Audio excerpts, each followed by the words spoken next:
Hello. অনেক হলো পশ্চিমবঙ্গকে নিয়ে কথা বলা, এবার আসি আমি ভারতের কথাতে। ঠিক আছে, তো আমি পার্সোনালি একজন ভারতবাসী হয়ে খুবই লজ্জিত, পশ্চিমবঙ্গবাসী হয়ে আরও বেশি লজ্জিত। আমার নিজের এই ভারতবাসী বা পশ্চিমবঙ্গবাসী হিসেবে মুখ দেখানোর আর জায়গায় নেই। কেন বলছি আমি জানি ভাই, বহুত গালাগাল খাবো, কারণ এই ভিডিওতে আমি প্রচুর গালাগাল করব, তাই আমি গালাগাল খাবো। দ্যাটস ওয়াই আমি জানি সব কিছু রেডির জোর, আমি এই সব কিছুর জন্য রেডি। বাট যেটা ব্যাপার সেটা হচ্ছে যে আমি এতদিন ধরে পশ্চিমবঙ্গ পশ্চিমবঙ্গ করছিলাম, ভোট হয়ে গেছে, সরকার চেঞ্জ হয়ে গেছে, সরকার অনেক কিছু করছে, ওগুলো নিয়ে পরে আসছি, ওগুলো নিয়ে পরের কোনো ভিডিওতে আসবো। বাট ভারত তো আমার দেশ না। যদি আমি একটা সিম্পল উদাহরণ দিয়ে কথা বলি, এমন না যে আমি শুধুমাত্র ওই টপিকটা নিয়ে কথা বলতে চাইছি, টপিকটা বোঝার চেষ্টা করো যে আমি কী নিয়ে কথা বলতে চাইছি। ভারত আর ভুটানের যে বর্ডার, ভারত ভুটানের বর্ডারের মধ্যেকার, তুমি যদি ভুটানের বর্ডারটার এদিকটা দেখো, মানে ভারতের যেই দিকটা, সেখানে তুমি দেখতে পারবে সমস্ত মানুষ পানের পিক ফেলে রেখেছে, সমস্ত মানুষ গুটকার প্যাকেট ফেলে রেখেছে। ভুটানের ওই পাশটা দেখবে ঠিক একটা দেওয়াল, 16 ইঞ্চির একটা দেওয়াল, ওই দেওয়ালের অপর সাইডটা পুরো ক্লিন, পুরো সাদা সাফটা। এবার আমি কোনো ডেটা দেবই না, আমি কোনো ডেটা বা কোনো ছবি এখানে দেবই না, কারণ যদি তুমি চাও, যদি তোমার মানসিকতা চায়, তুমি নিজে খুঁজে নিতে পারবে। অনেক কটা সোশ্যাল মিডিয়াতে সব কিছু ছাড়া আছে, বাট সব কিছু এভিডেন্সও আছে। আমি দেবো না, আমি যেটা বলবো সেটা আমি ঠিক জেনেই কথা বলছি, তাই আমি বলছি শুনতে হলে শোনো, না হলে তুমি আমার মতামতের সঙ্গে মানতে চাইছো না, তাই মানতে পারছো না বা মানতে চাইছো না, বাট ওটাই ঠিক। দ্যাটস ওয়াই আমি কথা বলবো চুপচাপ, কোনো ডেটা ছাড়া। ওকে, তো এবার ভারত আর এই ভুটানের বর্ডারের একটা জায়গা আছে, যেটা পশ্চিমবঙ্গের আন্ডারে পড়ে রাজ্য হিসাবে আর ভারতের মধ্যে পড়ে।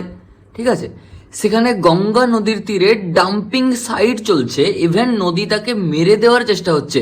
আমরা কলকাতাতে কি করি, গঙ্গার ঘাটে গিয়ে প্রেমিক প্রেমিকারা অ্যাস্থেটিক ছবি তুলি, আমরা প্রেমিক প্রেমিকারা গঙ্গার ঘাটকে একটা প্রেমের সাক্ষী হিসাবে মানি, হয়ে গেল।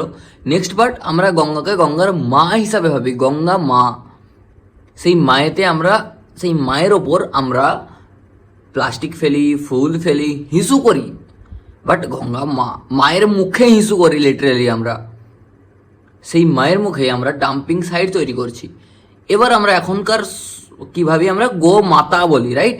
যার কারণে এখানকার সরকার অনেক কিছু করে দিয়েছে, গরু কাটা বন্ধ করে দিয়েছে। ওগুলো অবভিয়াসলি হিন্দু মতে একটা মত, মুসলিম মতে একটা মত। আমি ওই মতামতের বিরুদ্ধে যাচ্ছি না, কারণ আমি যদি কোনো ধর্মে আঘাত করি না, কোনো ধর্মের মানুষ না আমাকে ছাড়বে, না আমি হিন্দু আমার ধর্মের মানুষ আমাকে ছাড়বে, না মুসলিম সেই মানুষ আমাকে ছাড়বে। তো ওইগুলো নিয়ে আমি কোনো কথা বলতে চাই না, কারণ ওরা আমাকে ছাড়বে না ওদের নিজস্ব ইগোর জন্য, কারণ ওরা সবকটাই চুতিয়া। যারা ধর্ম নিয়ে পলিটিক্স করে সবকটা চুতিয়া, আর কিছু না। আমি হিন্দু হয়েই নিজের কথা বলছি তাও। বাট আলটিমেটলি ট্রুথ কি, আলটিমেটলি আমি যেটা বলতে চাইছি সেটা হচ্ছে যে ওখানে গরুগুলো, মানে গো মাতা বলি আমরা যাদেরকে, তারা ওই ডাম্পিং সাইডের নোংরা পচা কিছু খেয়েই বেঁচে আছে ভাই। যেখানে আমরা গোমাতাকে গলায় মালা পরিয়ে পুজো করছি, সেখানে ওই ভুটান এরিয়াতে, পশ্চিমবঙ্গ ভুটান বা ভারত ভুটান বর্ডারে গরুগুলো নোংরা জিনিস খাচ্ছে ভাই। এটা নিয়ে অনেকে ভিডিও বানিয়েছে, অনেক কিছু, মানে অনেক কিছু ভালো ভালো ডকুমেন্টারি বানিয়েছে, বাট সরকার কোনো রকম নড়েচড়ে পড়েনি। ওখানে ভুটান সরকারের দোষ নেই যে ভুটান সরকার কোনো স্টেপ নেয়নি, কারণ ওটা পশ্চিমবঙ্গের এরিয়াতে পড়ে। পশ্চিমবঙ্গের এরিয়া মানে ইন্ডিয়া, মানে আমার ভারতের। ভাই না ভারত সরকার না পশ্চিমবঙ্গ সরকার না কেউ কিছু করছে, বাট আমরা তো চুতিয়া, আমরা তো মানুষ, আমরা তো চুতিয়া না। যখন আমার সরকারের পকেট থেকে 3,000 টাকা ঢুকবে, যখন আমার সেন্ট্রাল সরকারের পকেট থেকে 1,500 টাকা ঢুকবে, 2,000 টাকা ঢুকবে, আমি তাতেই খুশি, কারণ আমার আজকের দিনটা চলে যাচ্ছে। বাট ভারত মনে করে যে আমি কত বড় ইকোনমিক স্ট্রাকচার, ইকোনমিক আমার প্রচুর বড়, আমি পুরো বিশ্বের সাথে লড়তে রাজি, বিশ্বের সাথে লড়ার জন্য পারদর্শী। সেখানে ভাই একটা বর্ডারে পানের পিক সামলাতে পারছে না এই সরকার। এটা জাস্ট হাস্যকর না, এটা জাস্ট লজ্জাজনক। তাই কারণে আমি ভিডিও শুরুতে বললাম যে আমি ভারতবাসী হিসেবে লজ্জিত, আমি পশ্চিমবঙ্গবাসী হিসেবে লজ্জিত। এই আলটিমেটলি সব কিছু আমি এখন সরকার সরকার বললাম না, এটা সরকারের দোষ না, বিশ্বাস করো এটা সরকারের দোষ না, মানুষের। আমি একটা মানুষ, তোমরা একটা মানুষ, তুই একটা মানুষ, তুমি একটা মানুষ, আপনি একটা মানুষ। এই তুই, আমি, তুই আর আপনি, এই সবার না সিভিক সেন্সগুলো নেই। আমাদের ভারতবাসীদের মধ্যে সিভিক সেন্স আনাটা খুব জরুরি।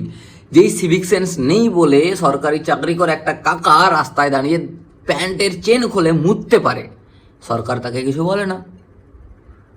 পানের পিক ফেলতে পারে, সরকার তাকে কিছু বলতে পারে না। কিন্তু ওরা কিন্তু সিভিল সোসাইটিতে বসবাস করে। আমাদের ভারতের মতে সিভিল সোসাইটি, তুমি ভারত থেকে বেরিয়ে অন্য কোনো দেশে যাও, অন্য কোনো দেশের পয়েন্ট অফ ভিউ দেখো, ভাই ভারতকে ওরা মুতে ভাসাই দিবে। সিভিক সেন্সের দিক থেকে বলছি, ইকোনমি, জিডিপি, ফিনান্সিয়াল স্ট্রাকচার বা কোনো সেনা ভিত্তিক স্ট্রাকচার, এই দিক থেকে ভারতে গিয়ে আমি জানি লাভ কি হচ্ছে ভাই। একটা গুটকার থুতু, একটা গুটকার পিক তুই সামলাতে পারছিস না, দেন কীরকম ভাই, কীরকম রেসপন্সিবিলিটি, কীরকম governance, nothing, just zero. Ultimately overall তুমি দুনিয়ার কাছে একটা জোকার হয়ে আসছো ভারত, একটা জোকার। তুমি চাইছো তুমি 4 নম্বর থেকে 1 নম্বর হতে, বাট তুমি জোকারই হয়ে যাচ্ছ, কারণ তোমার দেওয়ালের পানের পিক তোমাকে জোকার বানাচ্ছে ভাই। তোমার দেওয়ালে হিসু করা তোমাকে জোকার বানাচ্ছে। তোমার নদীর সাইডে পড়ে রাখা ডাম্পিং সাইট, যেখানে আগুন জ্বলছে, মিথেন গ্যাস তৈরি হচ্ছে ভাই। দক্ষিণেশ্বর থেকে ট্রেন বেরিয়ে গেলে যে আগুনটা জ্বলে না, পাহাড়টা, ওই ধ্বংসের পাহাড়টা বা ওই মানে নোংরার পাহাড়টা, ওর তুলনা কেউ করতে পারবে না ভাই। তাই তুমি ওভারঅল যতই চেষ্টা করে নাও 4 থেকে 1 যাওয়ার, ভাই তুমি জিরোই হবে। দ্যাটস ওয়াই আই এম প্রচুর পরিমাণে ভাবে লজ্জিত আমি একজন ভারতবাসী হিসেবে। আমি জানি না কবে এটা ঠিক হবে, আমি জানি না যে আমার এই কথাগুলো কার কার কাছে পৌঁছবে, বা যদি কোনো নেতা নেত্রীর কাছে পৌঁছয়, সে তো আমার মায়েরা রেখে দেবে, আমার লোকেশন খুঁজে আমার ফ্যামিলি অব্দি পৌঁছে যাবে, তাতে আমার না এই চুলটা যেভাবে এরকম আছে ওরকমই থাকবে, কিছু হবে না ভাই। বাট নিজেকে একবার নিজের আয়নায় দেখো, তারপরও কথা বলো। নেতা মন্ত্রীদের এটা বলার। এরপর আসে অন্ধভক্ত। ভাই নেতা মন্ত্রীর থেকে বহুত চুতিয়া মানুষ এই অন্ধভক্তগুলো, ঠিক আছে? ওরা তো ভুং ভাঙভাবে মারতে চলে আসে। ভাই তুই আগে তোর বাড়িটা দেখ, তোর বাড়িতে সবাই ঠিকভাবে খেতে পাচ্ছে কিনা, তারপরে তুই এসে দেখ তোর রাজ্যে সবাই খেতে পাচ্ছে কিনা, তারপরে তুই দেখ তোর দেশে সবাই খেতে পাচ্ছে কিনা। যদি তুই তোর বাড়ি, তোর রাজ্য আর তোর দেশ সব কিছুকে ভালোভাবে দেখতে পারিস বা মেনটেন করতে পারিস, then you have the authority বা তোর ক্ষমতা আছে আমার সঙ্গে কথা বলার। না হলে না তুই আমার কাছে একটা মুতে ভাসাই দিব তোকে আমি। অন্ধভক্ত সব কটা কেটা বলছি আমি, ঠিক আছে? জাস্ট মুতে ভাসাই দিব, এতটা মুত আমার মধ্যে আছে। এর থেকে জঘন্যভাবে বলতে পারছি না, কারণ সকালবেলা আমার মা ভিডিও দেখবে তাই। বাট আলটিমেটলি ট্রুথ এটাই যে ভারতবাসী হিসাবে আমি লজ্জিত, কারণ ভারত একটা পিআর বা একটা ওই স্ক্রচ বাইট দিয়ে মাজাভাবে একটা ভারতকে দেখায় ওয়ার্ল্ড ওয়াইড। আলটিমেটলি এই ভারতের মধ্যেকার এক একটা কোণা, স্পেসিফিক্যালি বর্ডার এরিয়াগুলো খুবই জঘন্য। যেই বর্ডারের ওই পার্টটা খুবই পরিষ্কার, বর্ডারের এই পার্টটা যেটা ভারতের পার্ট, অত্যন্ত নোংরাজনক, অত্যন্ত জঘন্য, অত্যন্ত দুষ্গন্ধযুক্ত। এটা ভারত কবে ঠিক করতে পারবে সেটা আমি জানি না। যেদিন ভারত ঠিক করতে পারবে আমি একটুখানি প্রশমিত হব আমার রাগ থেকে, যে আমি ভারতবাসী হিসেবে খুশি। বাকি আমার ভিডিও ভালো লাগলে ভালো, না ভালো লাগলে ভালো, আমার কিছু আসে যায় না। আমার এইটা কোনোদিন কেউ সোজা করতে পারবে না, বাঁকা আছে বাঁকাই থাকবে। টাটা।